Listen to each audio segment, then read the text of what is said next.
हमें बचपन से ही बताया गया कि रावण एक क्रूर और अहंकारी राजा था, जिसने न जाने कितने ही पाप किए और अपने ही भाई को लंका से बाहर फेंक दिया।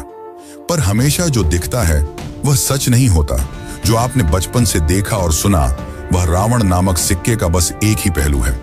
असल में रावण एक महाज्ञानी, महापंडित और महाप्रतापी राजा था, जिसे 6 शास्त्र और 4 वेदों का ज्ञान था। रावण से बड़ा शिव भक्त न कोई था, न कोई होगा। तो आज की इस वीडियो में हम जानेंगे रावण की कुछ अनसुनी अकल्पनीय बातें जो आपको वाल्मीकि रामायण में नहीं मिलेगी। जानेंगे कि रावण ब्राह्मण था या असुर, और क्या था उसके 10 सिरों का असली राज, और क्यों रावण ने राम को दिया था विजय का आशीर्वाद। और वीडियो के अंत में हम यह भी जानेंगे कि क्या रावण भी 7 चिरंजीवियों की तरह ही आज भी जीवित है, और क्या सच में माता सीता रावण की ही बेटी थी। तो चलिए जानते हैं एक महान विद्वान, सफल शासक, वीणा उस्ताद, शिव भक्त रावण की असली कहानी।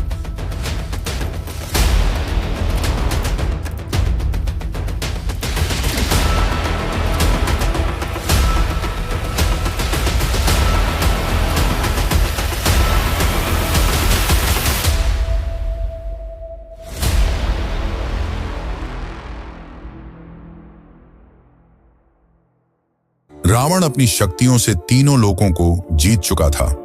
उसने यम को भी हराकर काल को बंदी बना रखा था। 9 ग्रह उसके पैरों के नीचे थे। इतना ज्ञान और शक्ति होने के बावजूद रावण अहंकारी था। दरअसल रावण के पिता ऋषि विश्रवा थे, जिनसे रावण ने शास्त्रों और वेदों को सीखा, जिसके कारण उसे महाज्ञानी और महापंडित कहा जाता है। वहीं उसकी माता कैकसी राक्षस कुल की थी, जिसके कारण रावण में राक्षसों वाले गुण भी थे। एक और इंटरेस्टिंग बात तो यह कि रावण ब्रह्मा जी के भी परपोते थे। रावण के दादा ऋषि पुलस्त्य ब्रह्मा के 10 बेटों में से एक थे। रावण ने अपने दोनों भाई कुंभकर्ण और विभीषण के साथ ब्रह्मा जी की कठोर तपस्या की। उसने हजारों सालों तक तपस्या की।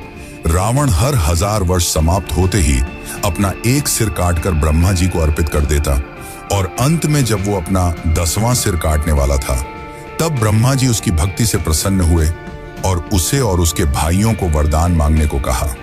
रावण ने अमृता का वरदान मांगा, पर ब्रह्मा जी ने यह कहते हुए मना कर दिया कि यह सृष्टि के नियमों के अनुकूल है।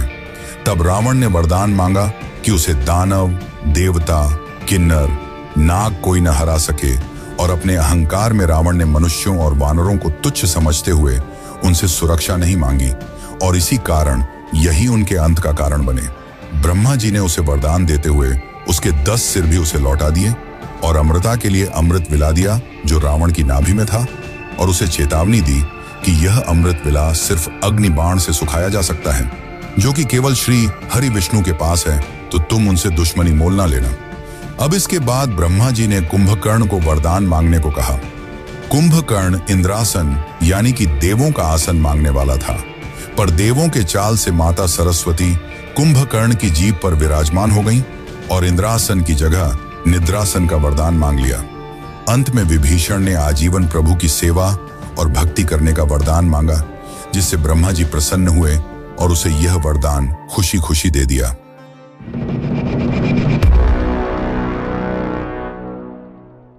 रावण शिव का बहुत बड़ा भक्त था, और एक बार शिव भक्ति में लीन रावण ने शिव को सीधे लंका ले जाने का सोचा और कैलाश पर्वत को अपनी भुजाओं से उठा लिया। और जब रावण ने ऐसा किया तो शिव क्रोधित हो उठे और अपने अंगूठे से पर्वत को दबा दिया। रावण पर्वत के नीचे दब गया और दर्द से चिल्लाने लगा। तब उसे अपनी गलती का एहसास हुआ, और उसने अपनी भक्ति दिखाते हुए अपने हजारों हाथों में से एक हाथ तोड़ा और उसकी नसों से तार बनाकर उसे बजाने लगा। यही वह समय था जब रावण ने शिव को प्रसन्न करने के लिए शिव तांडव स्तोत्र लिखा था, जिसे आज भी यह दुनिया शिव को प्रसन्न करने के लिए गाती है। रावण की भक्ति से शिव प्रसन्न हुए और उसे अपनी चंद्रहास तलवार दी, और तब से ही रावण को सबसे बड़ा शिव भक्त माना जाता है।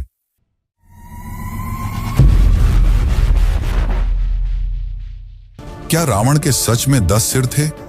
इसे लेकर शास्त्रों में अलग अलग कहानियां मिलती हैं। कहा जाता है कि रावण को 6 शास्त्र और 4 वेदों का संपूर्ण ज्ञान था, जिसके कारण उसे दशानन या 10 सिरों वाला कहा जाता है। वहीं दूसरी ओर कुछ जगहों पर यह लिखा मिलता है कि रावण के पिता ने उसे 9 मणि वाली एक माला दी थी, जिसके कारण रावण के 10 सिर प्रतीत होते थे। रावण के 10 सिर उसके चरित्र को दर्शाते हैं। ये 10 सिर हैं काम, क्रोध, लोभ, मोह, मद, मत्सर्य, अहंकार और उसके सभी सिरों को संतुलन में रखते मुख्य 3 सिर बुद्धि, मनस और चित्त।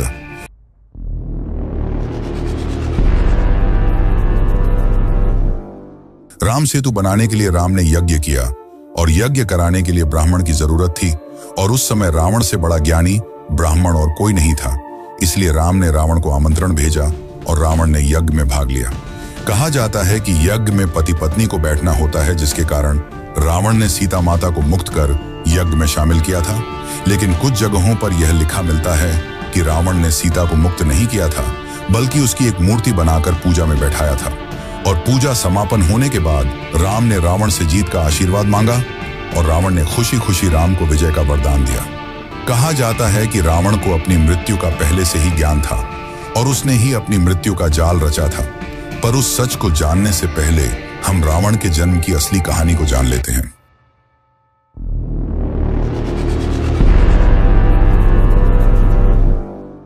जय और विजय ये विष्णु के वैकुंठ लोक के 2 द्वारपाल थे, और जब ब्रह्मा जी के 4 पुत्र विष्णु के दर्शन के लिए पहुंचे, तब जय और विजय ने उन्हें यह कहकर रोक दिया कि यह अभी विष्णु जी के आराम का समय है, जिससे क्रोधित होकर संत कुमारों ने उन्हें श्राप दिया कि उन्हें वैकुंठ लोक का त्याग करना होगा। और उनके इस श्राप से विष्णु जी भी सहमत हुए और उन्हें 2 विकल्प दिए कि या तो वे पृथ्वी पर विष्णु के भक्त के रूप में 7 बार जन्म लें या 3 बार विष्णु के दुश्मन के रूप में। विष्णु जी से जल्दी मिलने के लिए उन्होंने 3 बार उनका दुश्मन बनना स्वीकार किया, और पहले जन्म में वे हिरण्याक्ष और हिरण्यकश्यप के रूप में जन्मे। हिरण्याक्ष को विष्णु के वराह अवतार ने मारा और हिरण्यकश्यप को नरसिंह अवतार ने। दूसरे जन्म में वे रावण और कुंभकर्ण के रूप में जन्मे, जिन्हें विष्णु के अवतार राम द्वारा मारा गया। तीसरे जन्म में वे शिशुपाल और दंतवक्त्र के रूप में जन्मे, जिन्हें श्री कृष्ण द्वारा मारा गया।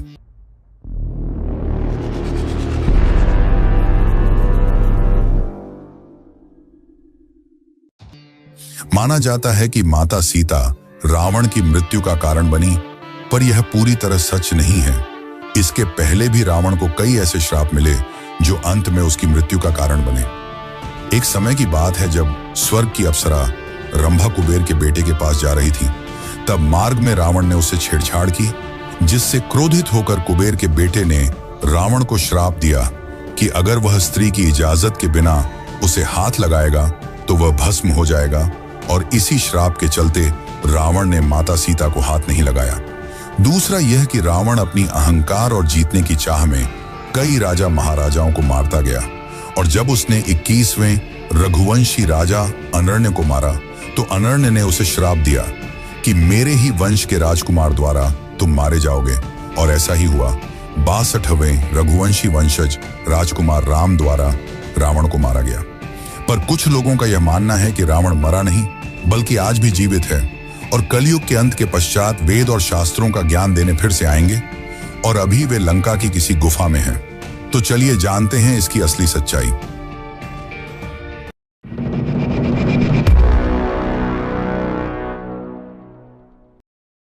रावण तीनों लोकों को जीत चुका था और काल को भी बंदी बना लिया था, और जब वह नागलोक पहुंचा तो नागराज ने हारने से अच्छा रावण से दोस्ती कर ली, और रावण की मृत्यु के बाद नाग रावण के शरीर को ले गए और उसे जिंदा करने का प्रयास भी किया, परंतु वे असफल रहे।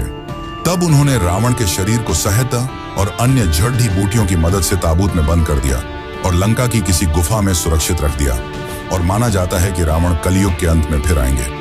आज तक कई लोगों ने इस गुफा तक पहुंचने की कोशिश की है, पर उनका मानना है कि जब वे गुफा के पास पहुंचते हैं तो मौसम बिगड़ने लगता है, पेड़ पौधे अपनी जगह बदल लेते हैं और जानवर खून खराबे पर उतारू हो जाते हैं, जिसके कारण वहां पहुंचना असंभव हो जाता है। पर इस कथा के विपरीत कुछ लोगों का यह मानना है कि रावण की मृत्यु के बाद विभीषण ने पूरे रीति रिवाज से उनका अंतिम संस्कार किया था।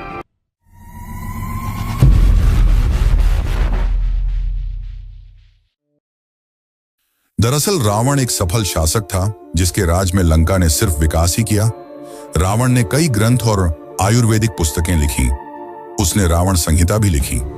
पर माना जाता है कि रावण को भविष्य के दुखों का ज्ञान था और वह अपने कुल को इस दुख में नहीं देखना चाहता था, जिसके कारण रावण ने खुद जानबूझकर सीता का अपहरण किया ताकि श्री हरि विष्णु के अवतार द्वारा उनका और उनके कुल का उद्धार हो सके और सभी को मुक्ति मिल जाए। उस समय रावण से ज्यादा ज्ञानी और कोई नहीं था, इसलिए रावण के मरते वक्त राम ने लक्ष्मण को रावण से ज्ञान लेने को कहा और रावण ने लक्ष्मण को जीवन की 3 प्रमुख बातें बताई जिसे आप भी फॉलो करके जीवन में सफलता को प्राप्त कर सकते हैं। पर उन 3 बातों को जानने से पहले हम ये जान लेते हैं कि क्या सीता माता सच में रावण की ही बेटी थी।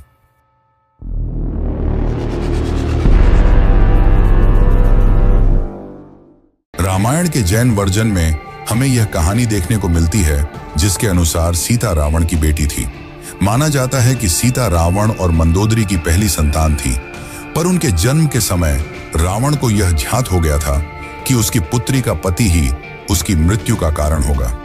इस वजह से रावण ने उसे संदूक में बंद करके जमीन में गाड़ दिया, जो बाद में राजा जनक को मिली और राजा जनक ने उसे अपनी पुत्री मान लिया। पर यह कहानी हमें रामायण के जैन वर्जन और कुछ अन्य क्षेत्रीय किताबों में देखने को मिलती है, जो कि रियल रामायण की किताबों से अलग है, इसलिए इस पे पूरा भरोसा नहीं किया जा सकता। वैसे इसमें आपकी क्या राय है कि सीता माता रावण की बेटी थी या नहीं? कमेंट करके जरूर बताएं।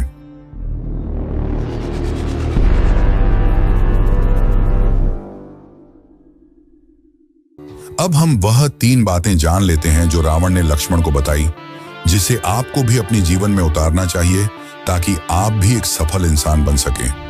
पहली बात यह कि किसी भी शुभ कार्य को जल्द से जल्द कर लेना चाहिए और अशुभ कार्य को जितना हो सके टालना चाहिए। पर रावण ने राम को पहचानने में देर कर दी, जिसके कारण वह मारा गया। दूसरी बात यह कि अपने दुश्मनों को कभी कम नहीं समझना चाहिए, लेकिन रावण ने जब वरदान मांगा तो अपने अहंकार में उसने मनुष्यों और वानरों को तुच्छ समझते हुए उनसे सुरक्षा नहीं मांगी और वही उनकी मृत्यु का कारण बने। तीसरी बात यह कि अपने जीवन के रहस्य किसी को नहीं बताना चाहिए। रावण यहां भी चूक गया। विभीषण को उसकी नाभि में स्थित अमृत का राज मालूम था, जिसके कारण रावण मारा गया। तो ये हैं 3 बातें जो आपको भी जरूर ध्यान में रखनी चाहिए।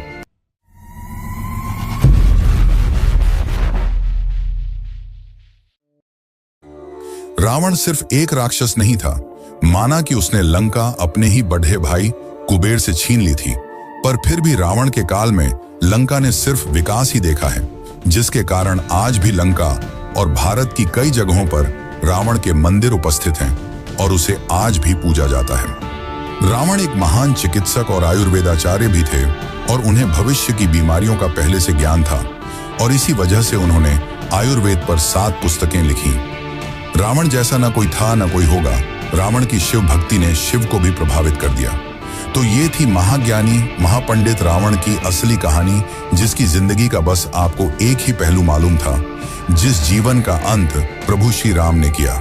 और अगर आपको वीडियो से कुछ नया जानने और सीखने को मिला हो तो कमेंट में जय श्री राम जरूर लिखें। धन्यवाद।